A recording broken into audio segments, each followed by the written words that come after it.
नमस्कार, मैं संजय पुरुषार्थी बोल रहा हूँ। बहनों भाइयों, यूँ तो आप शैलेंद्र मोहन श्रीवास्तव के विविध विधाओं से जुड़े हुए होंगे।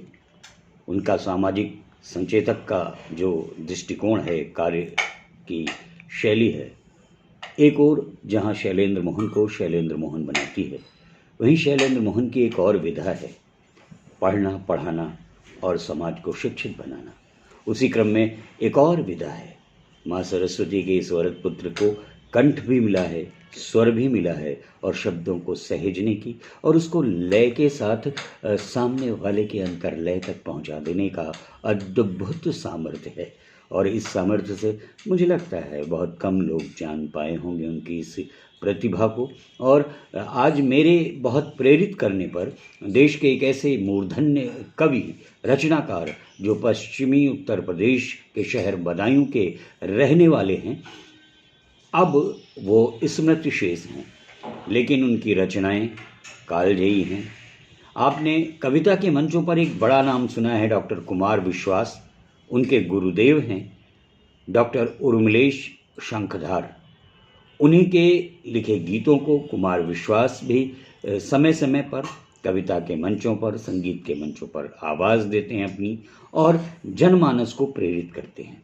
उसी क्रम में आज डॉक्टर उर्मिलेश की कुछ पुस्तकें शैलेंद्र मोहन जी की दृष्टि से गुजरी और उन्होंने उसका अध्ययन किया और उनके मन में ये भाव आया कि क्यों न इतने अच्छे गीतों को मैं माँ सरस्वती के द्वारा दिए गए कंठ के माध्यम से लोगों तक पहुँचाऊँ।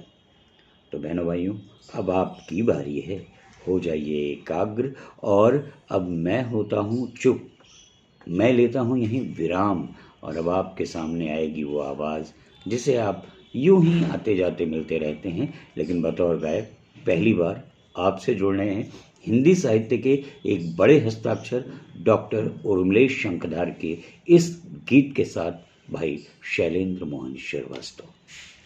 धन्यवाद। डॉक्टर उर्मिलेश जी का एक गीत है, गायन कौन करेगा। कोशिश कर रहा हूँ अपने आवाज़ से डॉक्टर साहब के शब्दों को पिरोने का।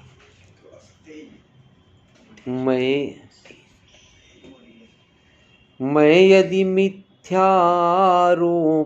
से डर कर आत्मसमर्पण कर लूं, तो फिर मेरे लोक गीत का घर घर गायन कौन करेगा। मेरा गीत नहीं है ऐसा जिसकी तुम सब करो समीक्षा। पहले खुद को देखो फिर तुम लेना मेरी अग्नि परीक्षा, लेना मेरी अग्नि परीक्षा। मेरी सृजनशीलता देखो, सोती सी है पतित पावनी। इसका अपने अपत्रमठ से फिर निष्कासन कौन करेगा, फिर निष्कासन कौन करेगा। मेरा है यह दोष कि मैंने मौलिकता की बाह गई है।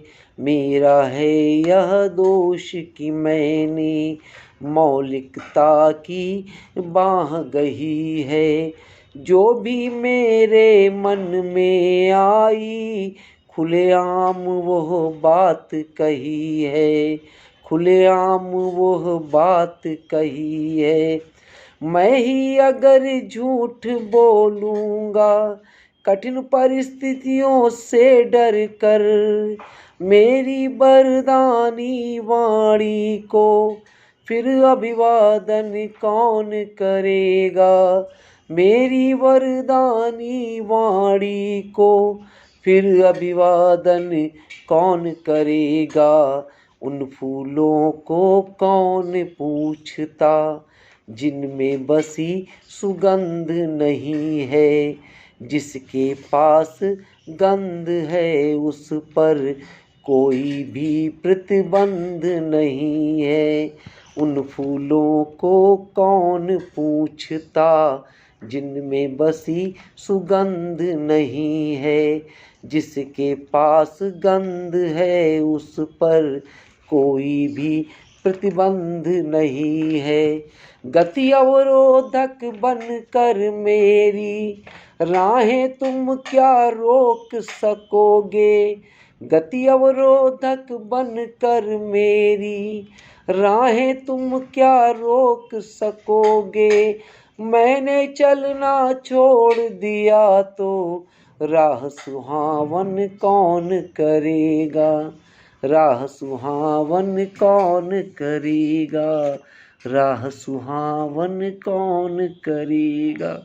डॉक्टर उर्मिलेश के इस गीत के बाद मैं निश्चित रूप से ये अनुरोध करूँगा शैलेंद्र मोहन श्रीवास्तव से कि एक और गीत आप अपने मन का गाइए जो आपको पसंद आ रहा हो डॉक्टर उर्मिलेश की उस पुस्तक में। लेकिन उससे पहले मैं ये ज़रूर कहना चाहता हूँ कि डॉक्टर उर्मिलेश हिंदी साहित्य के कविता के मंचों के एक ऐसे हस्ताक्षर के रूप में जाने गए जिन्होंने गीतों के माध्यम से जहाँ प्रेम और श्रृंगार को वरीयता दी है वहाँ समय आने पर उन्होंने अंगार लिखने की बात भी की है। और वो ये विश्वास दिलाना चाहते हैं, वो संदेश देना चाहते हैं, वो बताना चाहते हैं कि उगते सूरज की सभी अर्चना करते हैं। अंधियारों का जग में सम्मान नहीं होता है। जो सिर्फ स्वयं के लिए मानते जिंदा हैं उनका मरने पर नाम निशान नहीं होता है। अगर अपने नामो निशान को बनाए रखना है तो निश्चित रूप से एक ऐसी राह पर चलना है जो कि आपके साथ भी हो, आपके बाद भी हो। आइए एक और गीत सुनते हैं शैलेंद्र मोहन की आवाज़ में डॉक्टर उर्मिलेश शंखदार का लिखा हुआ।